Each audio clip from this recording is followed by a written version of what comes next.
sun on Saturday evening. I'm here at the Villa River Casino.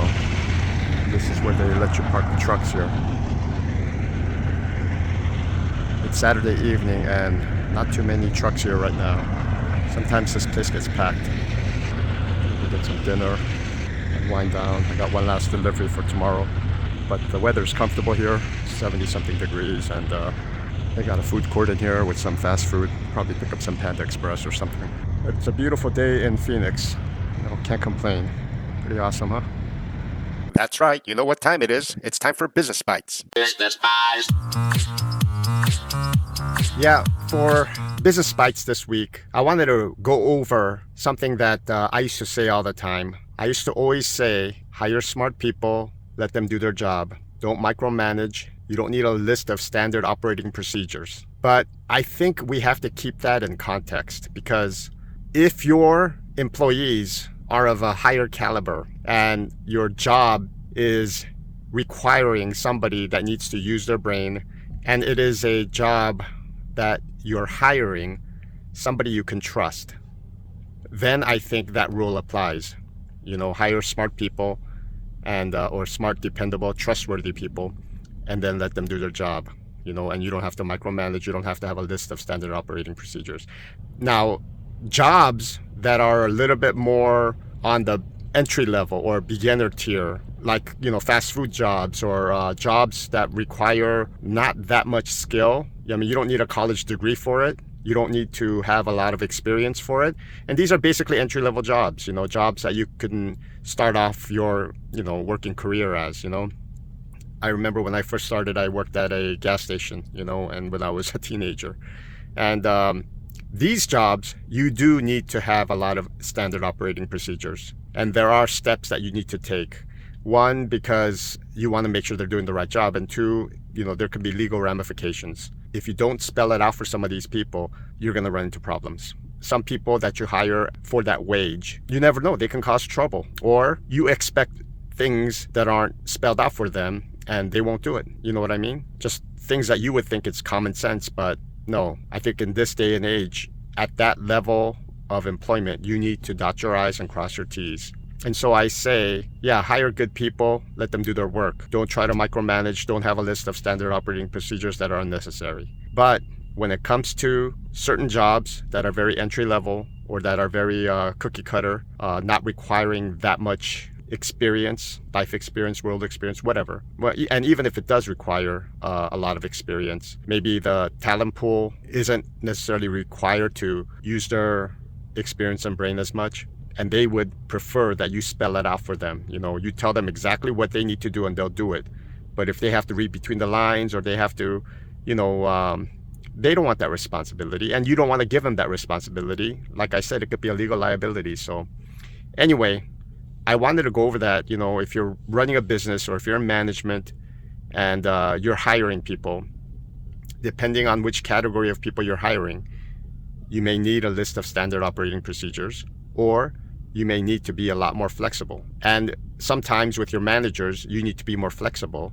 And when you hire these managers and you give them that flexibility, they may in turn set up a series of standard operating procedures for people to use as a guideline. Anyway, I hope that makes you think about things, in terms of employment. So I think in life, we need to be ready to be uncomfortable from time to time. And even in our daily routines, or our routines, especially in trucking, you have to do the things that are tedious and uncomfortable. When it comes to even like as a kid, you tell a kid, go brush your teeth.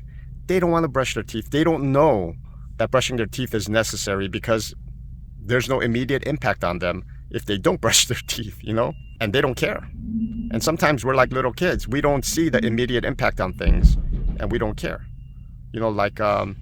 When it comes to even brushing your teeth might be great, even though you skip a lot of brushings. And then later on you get old and you've got gum disease, you got tartar buildup, you got all kinds of problems. You want to brush your teeth and floss your teeth. It's important being proactive with that, right? And I think when it comes to trucking too, a lot of the things we kind of bypass sometimes, we overlook or we're in a rush.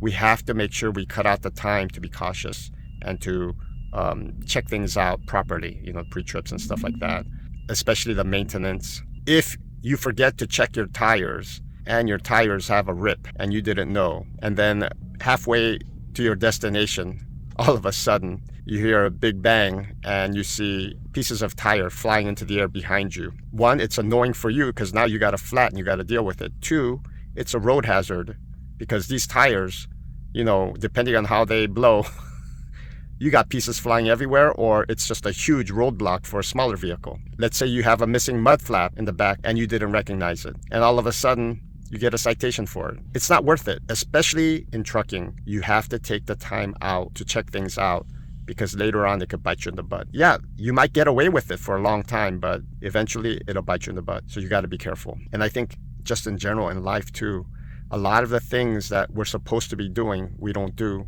Like, let's say exercising, eating right, or eating a little bit less, drinking a little bit less, whatever it may be that you know that you should be doing, but you're not doing. And then guess what? 5, 10, 20 years from now, it catches up with you. You might be okay right now, but it'll catch up with you. And we all have our things. We all deal with our things that we're either neglecting or we could be doing better with, and we're not perfect. And there are going to be times where we have to sacrifice or not do because we're forsaking those for other things. But I mean, this is a reality we have to face. And we're not going to be sitting there later on going, oh, I wonder why I have this issue, I wonder why my teeth are falling out and I have gum disease. Well, it's because we didn't take care of our teeth when we were younger, Anyway, I wanted to share that insight because when I thought about this, it made me think about a lot of aspects of life and, a lot of the issues that we may see other people have. And it's not for us to dictate what other people should do. They have to make their own choices, But we do have to live with a lot of imperfections in our life and in other people's lives. And having that understanding, that insight of why it is, I think is important because we could approach it properly. We're not going to sit there and be judgmental and harsh on people, nagging, you know what I mean? Just having an understanding. They're like that, but we also have our stuff too, and we got to be careful that we're not playing that holier than thou card. So anyway, food for thought.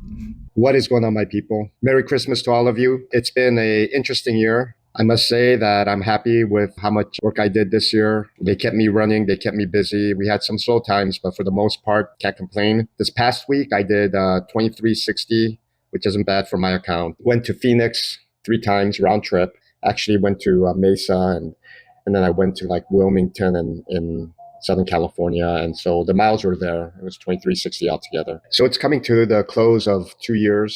Time has flown by. It's been crazy. 2 years ago when I got my CDL, I would have never thought that I would get to this point so fast. I mean, it just feels fast anyway. Overall, I've got friends and people that I know that are getting their own trucks and doing their own thing. And some people leaving the company and going to other companies. And we've got other people thinking about leasing and doing a leasing program. I think for myself, until it makes sense, I'm going to stay with Schneider. I'm staying with Schneider for the near future. Not sure how long that's going to last. You can never tell. They may get sick of me and want to get rid of me. I don't know. From my understanding, I think I am the top producer in my department. I think I made the most money out of everybody in my department. So I'm doing pretty good. Try to maintain good communication with my back office and not to get under anybody's skin, cooperate and try to make things happen. Like this coming weekend, initially they kind of threw it up there, like if you need days off, talk to us. And I requested the day after Christmas and the day after that off. So the 26th and 27th of December off. I did it late. So the people that did it early got those days off. I still had 2 more days of PTO left. So I was like, might as well burn them. So I threw it in there. The weekend hit. And then this morning, which is Monday when I'm recording this, they declined it, which is fine. If they're busy, I don't mind driving those days. It wasn't like a must-have time off situation. Right now, it looks like I'm going to be working those 2 days and, I'm flexible. But then after that, I requested the 30th and 31st off and they approved that. Yeah, we're winding down to the end of 2 years. So it's it's pretty crazy. Anyway, I just wanted to give you guys this quick update. Hopefully, if you guys ever think about getting into trucking or doing this kind of business, it's not for everybody. Seriously, it is not. You need to be wired a certain way. You need to make sure that you don't mind being, in a prone position like this the whole time inside of a truck for 8 to 10 hours a day, maybe 11 hours a day. You have to be ready for that. And then being outside the house, it does affect your relationships. So you have to be in a place where it's not going to hurt your relationships. Make sure that there's an understanding at home and you mentally are ready for that shift, because being home or even coming home every night isn't going to happen if you're a regional or a OTR driver. So it's not for everybody. For those of you thinking about it, if you feel like you can do it, it's rewarding. It's pretty decent for what you're doing. In my previous jobs, I put out a lot of fires. I'm constantly like 12 to 20 to I don't know how many problems on the table at the same time. And you're just solving problems all day long, dealing with upwards to about 100 employees, with their own individual problems, everybody coming up to you, just a lot of things going on back in the day. Made better money, but the level of stress is high. I would be home sometimes on Sunday with the family, and all of a sudden the alarm goes off at the warehouse. I got to drive 25 minutes to the warehouse to make sure everything's okay, make sure it was a false alarm, and make sure that the cops aren't coming out, whatever, all that stuff. So different mentality and a different shift in work energy. If you can handle the trucking, it's worthwhile. If you can't, I wouldn't suggest it. Also, it depends on how you get hired and where you get hired, like what kind of an account you work for. If it's dedicated, if it's over the road, how much they're paying you per mile. These things make a big difference. Now, I know people that started off on the low end making whatever 40 something cents a mile, which is ridiculous. I don't know how people can survive on that, but there are people that do that, and they're doing teams or over the road, putting in their dues. And then 3 months, 6 months later, they go ahead and find another position in the same company. Usually, like if you're at Schneider, you would constantly be checking the resources area and look for the internal jobs that are available, and then snatch up one that's good that becomes available, because most companies would rather hire a proven driver from within than to hire a new driver. So keep your eyes peeled if you're in that situation. But for first-time drivers, you get your feet wet like that, and then you could also get into a pretty decent dedicated account or a better paying account. Like I said, if you know yourself, you would know if you could fit in or not. If you know yourself, you can give it a shot and see if it does fit. Because I've seen a lot of people, most of the people that did orientation with us and the class after us, most of those people are gone already, believe it or not. They've either moved on to another company, another position, another gig, but I don't see them anymore. They're not here, It's crazy. So we have high turnover, a lot of new people coming in all the time, and it's not for everybody. It's not. So anyway, thank you for following me on this journey. God bless all of you. Merry Christmas. Stay safe out there. It's a time of the season when a lot of people do a lot of dumb things, even though it should be a time to celebrate with family and friends. But, just be careful. And peace. Until next time. Cheers.